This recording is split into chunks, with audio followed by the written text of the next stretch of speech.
live. It says we're live.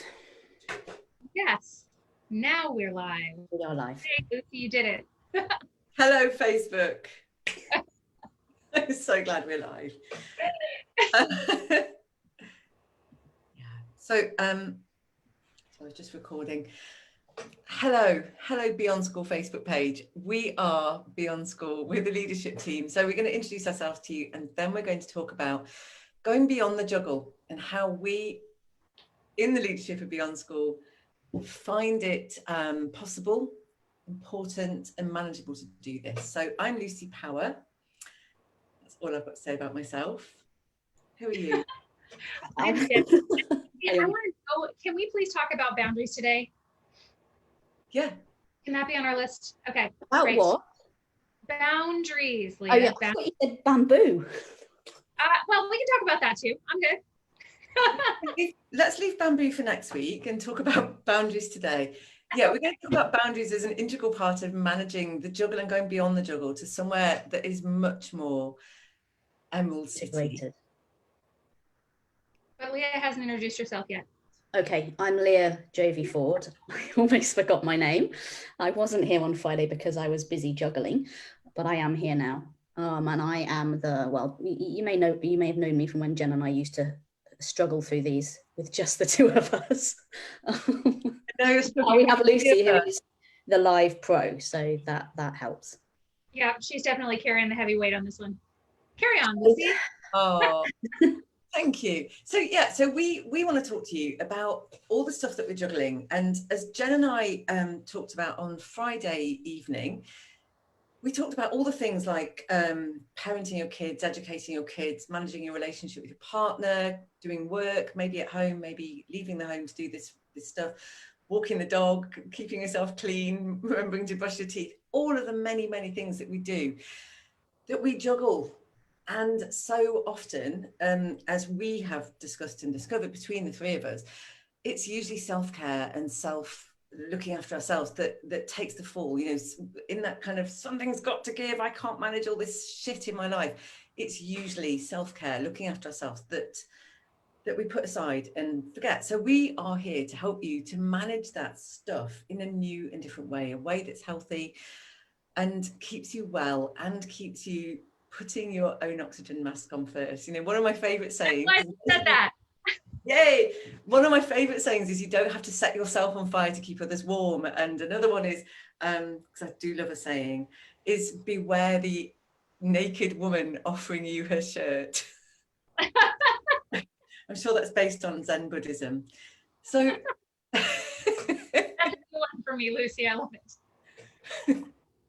But last week I don't know if you guys saw, but on Instagram, Alex, who watched last week, she wrote a long thing that was great. And a lot of it was a reflection about this juggling concept. And one of the things that she pulled out of last week was exactly what you said, put your own oxygen mask on first. And I thought, man, that's such a great baseline and a place to start when we think about what it means to set a boundary. You know, your instinct as a parent is to save your kid first, right? But you can't do that unless you've got your own oxygen mask on first. And hey, isn't that I'm sorry for the beeps. I have a new laptop and I haven't worked out how to put notifications on first. I'm very, very techie. Like, I'm the tech brain behind Beyond School, obviously.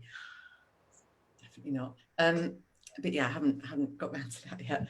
So I've completely interrupted. Shall we talk about why, because we were having a discussion earlier about why kind of boundaries are so important, and particularly at the moment we have, I know I was saying to you both earlier that it feels like with COVID or pre-COVID, we kind of had our lives almost organized for us, and we had the boundaries there and the compartmentalization there for us. So, you know, kids went off to school and we could send them off to school and not have to think too much about it. And we went off to work and our lives were very separate and not particularly integrated. And we did our own various things in our own different ways. And then we would come together as a family at night and at weekends. But by and large, the boundaries were there for us. And what we've experienced, particularly in the last 6 months, is, you know, with kids learning at home and with us working from home, those almost artificial boundaries have gone, And we don't have them anymore. We don't have that separation. And we are now, many of us, in a situation where, not through choice, but we are kind of all together under one roof. Those artificial boundaries, even in kind of physicality, aren't there.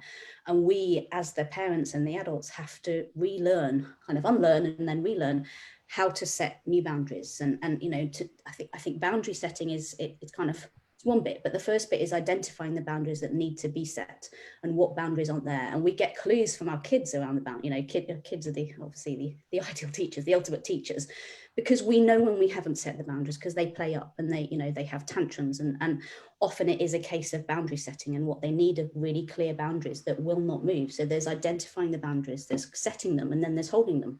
And they're kind of the three parts to boundaries. And what we're going to be talking about is how you do each of those parts. Thank you, Leah.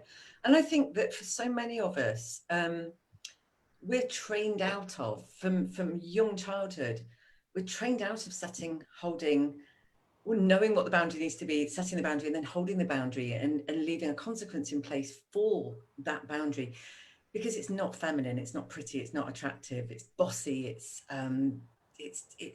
manly, Selfish it's ugly. is the word that comes to mind. People Selfish, will tell you you're selfish if you set a boundary. Yes, absolutely.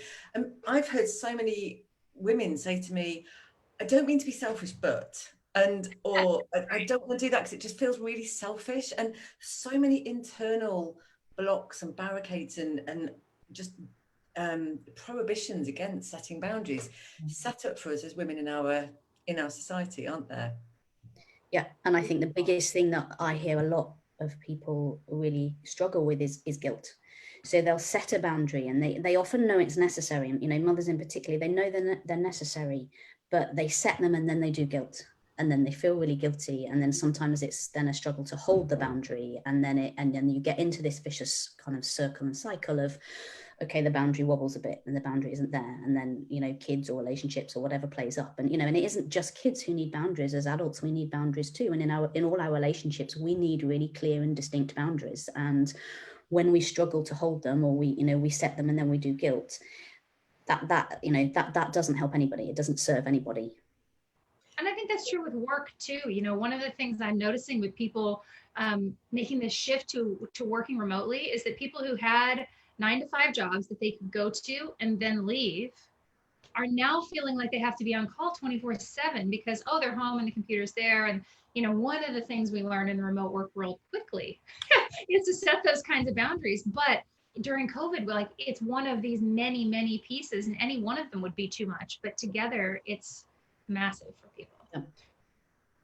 People used to say to me, so I worked at home for years. When I had a job, I worked at home, and people used to say, well, you must be so self-disciplined.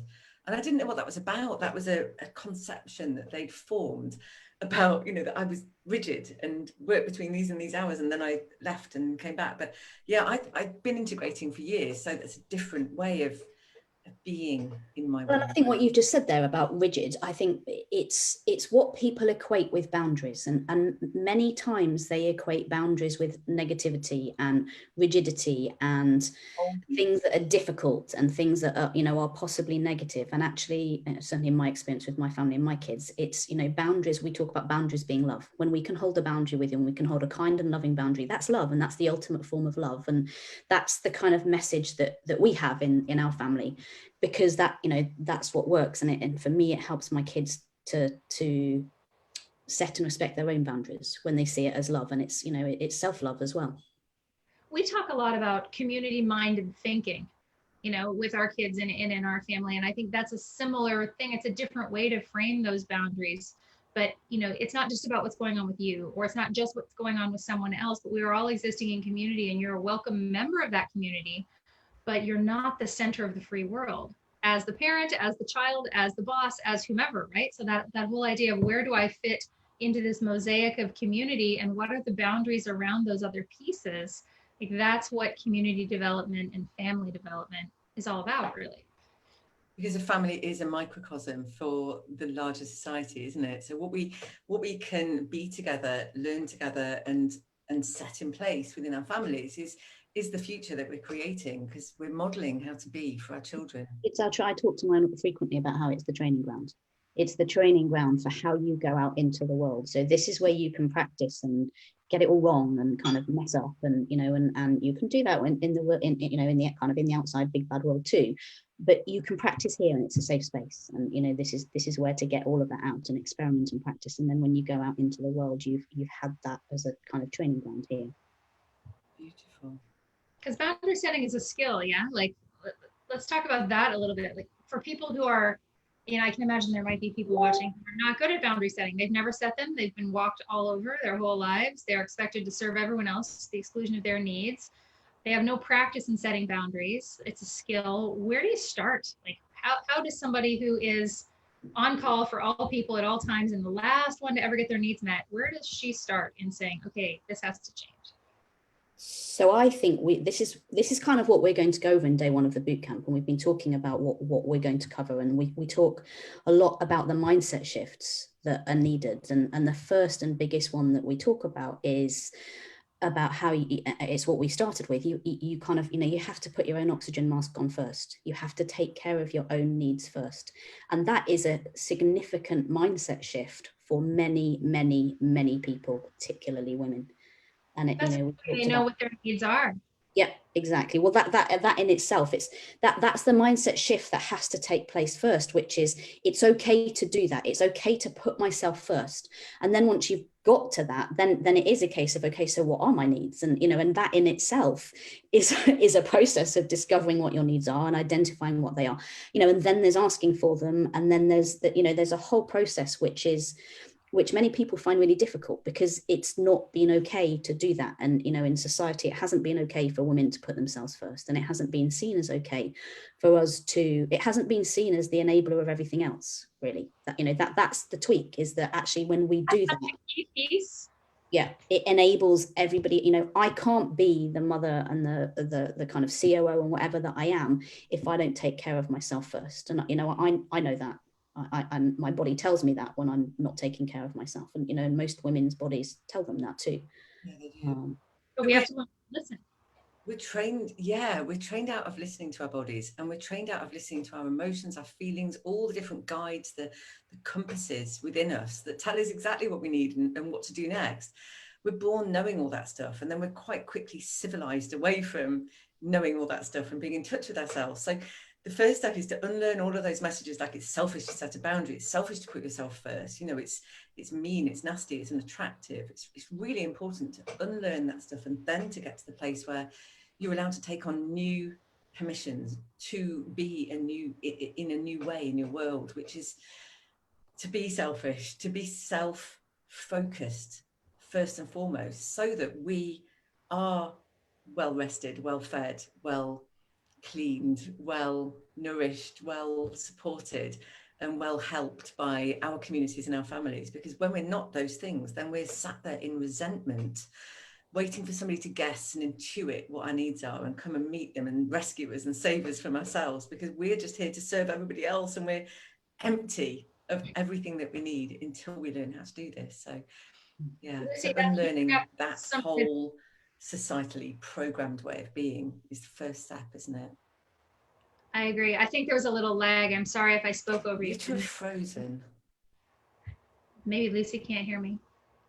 One of the things that she just brought up that has been absolutely so key for me in this process was acknowledging that this was my responsibility, that nobody else was going to come fix it for me. There was no like saving person, knight in shining armor, whatever, the constructs weren't going to change in some way to make sure that I got my needs met. That all the things that I was discontent with and upset with and suffering with, to be honest, were my own fault. My own responsibility to change. And like that mental shift for me, acknowledging like, right, I have power in this situation. Let me grab that with both hands and fix my issue. And it's, I think it's just on a kind of day-to-day level, I think we've lost Lucy. We are you know, I've noticed this in myself sometimes, where I expect someone else to notice that I'm annoyed or that I'm angry or that, you know, I haven't had my needs met and that they haven't done this or they haven't done that.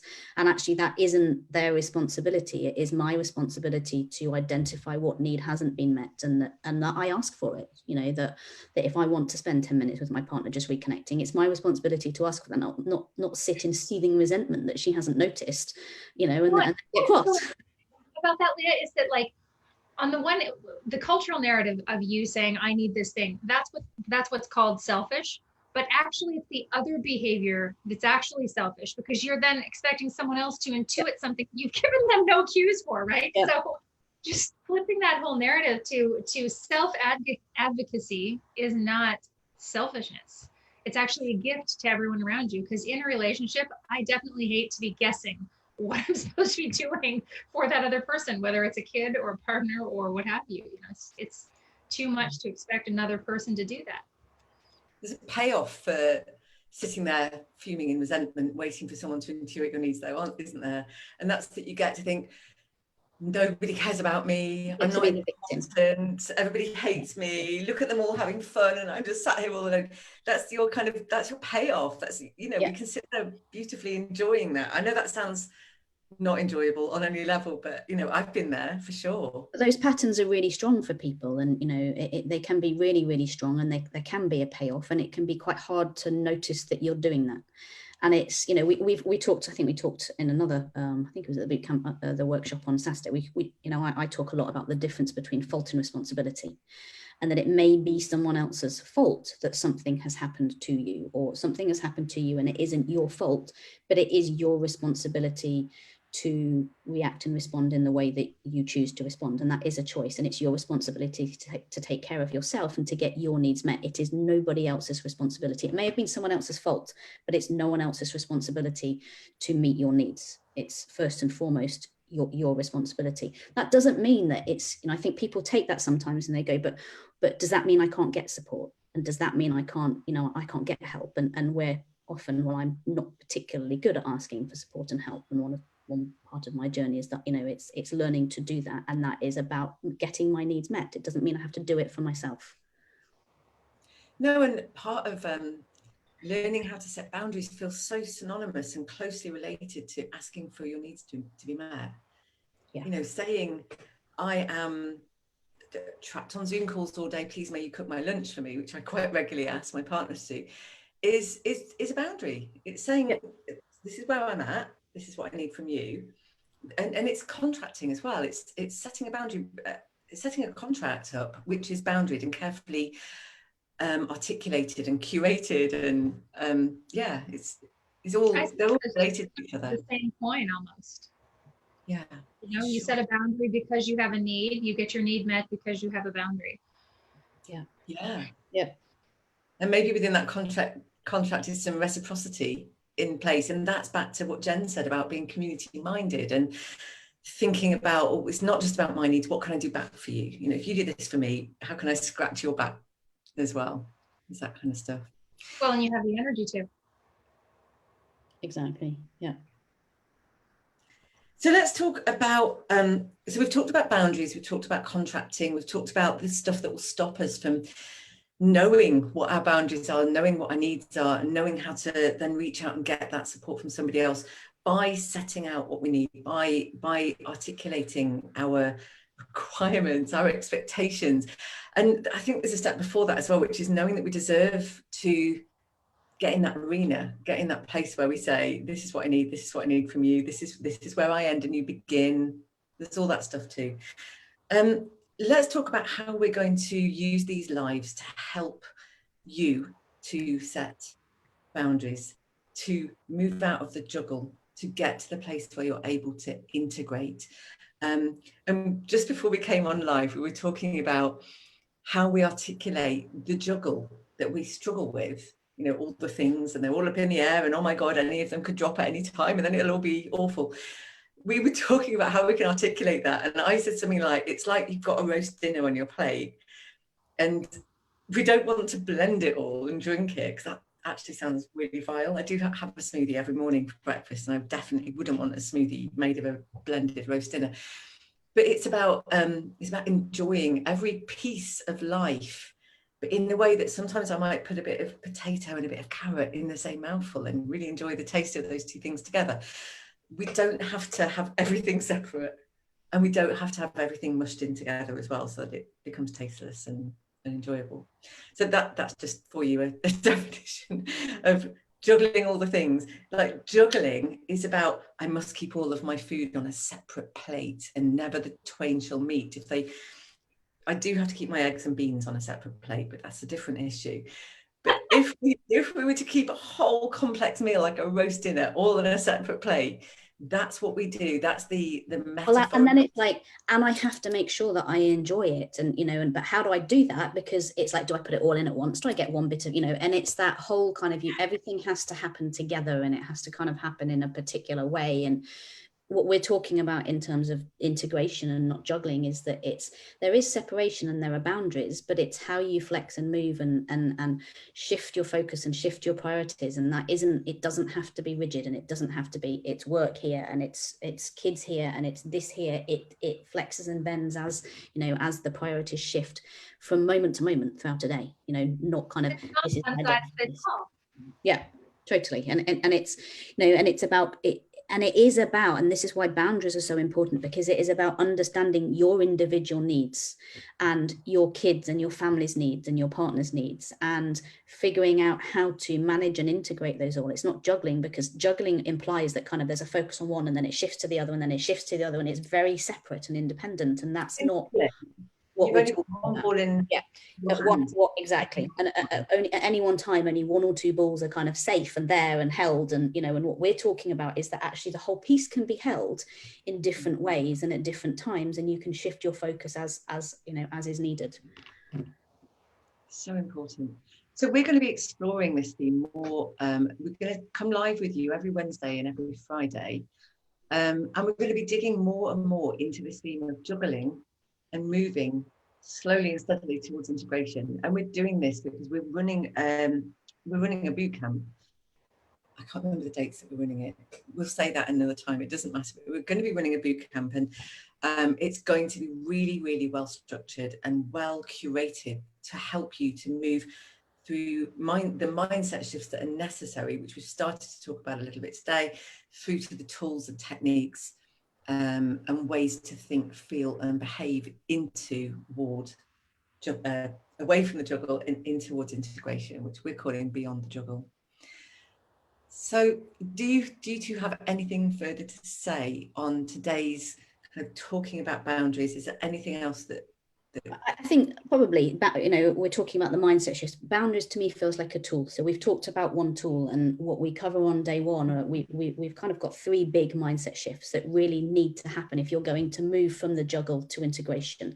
And the mindset shifts are crucial. They're like the foundations, and they have to happen. We can share all the practical tools and the resources and, do set boundaries and hold boundaries and all of that stuff. But until the mindset shifts take place, none of that is really going to stick, and it probably won't stick in the long term. So over the course of the next few lives, I think we're going to talk more about each of the three mindset shifts. And then the day 2 of the boot camp that we hold is more about the practical tools and the resources and the exercises and all of the kind of tips and the tricks and things to make those mindset shifts and to implement them into your life. So over the few, I don't know how many weeks it is, 3-4 weeks until the boot camp, we're gonna come live with you every week and talk about more of each of those pieces. I think, thank you, Liv, for that. And I think we've talked a little bit today about the mindset that has to be in place for us to set a boundary. So this is what we're going to be doing. We're going to be talking about the way you think, feel, and then the way you can behave differently when you shift the way you think and feel. So we've talked about not feeling important or feeling culturally prohibited against setting and holding boundaries. And then we've talked about the art of setting boundaries, which is an art. I think I'd like to set a little challenge for people this week between now and Friday. I think it'd be cool, based on what we've talked about today, if maybe folks spend some time thinking through just very simply whether or not they feel like they have the boundaries in place that they need to get their needs met. Not what are the boundaries, not shift my mindset, but just sit with and think about, are the boundaries that I need to have in place there? Am I getting my needs met? And Because how at do the we end, know? What are the clues? yeah, what are the clues? That's a great question. I don't think that I can answer that for you or for Lucy or for anybody else, but just Yeah. the feeling in your body, you know, where am I getting my needs met? Because almost all of us are doing it okay in some areas and less okay in other areas. So just, you know, beginning that self-reflection piece towards what might need to shift in a mindset. I think there's one commonly experienced clue, which is that we've spoken about already, is sitting there in burning resentment. You know, they don't care about me. They're not meeting my needs. I always come last. Yeah, it's always me that starves. They always get more roast dinner. Yeah. You know, when I feel really tired in some area of my life, I know that's my boundaries clue. Yeah. Great to set an exercise, and we'll be with you on Friday. So do the exercise by then if you can, and we'll look forward to being with you then. It's 6 p.m. GMT we'll be with you, and 1 p.m. EST. No, 2 o'clock, isn't it? 6, maybe? I don't know. I messed something up. What Lucy said. It's 1 p.m. Eastern, 6 p.m. UK. How's your jet lag coming along, Jen? My jet lag clearly not resolved yet. Yeah, 1 p.m. and 6 p.m. So we're 5 hours different times. So that's Eastern time. So we look forward to being with you on Friday. Thank you for joining us today. And if you're watching on replay, let us know in the comments. Let us know that you're watching. And if you've got any questions, any thoughts or ideas that crop up for you, just drop them in the comments and we will dial back in and answer and respond. We are here with you. We'll be with you on Friday. Bye-bye.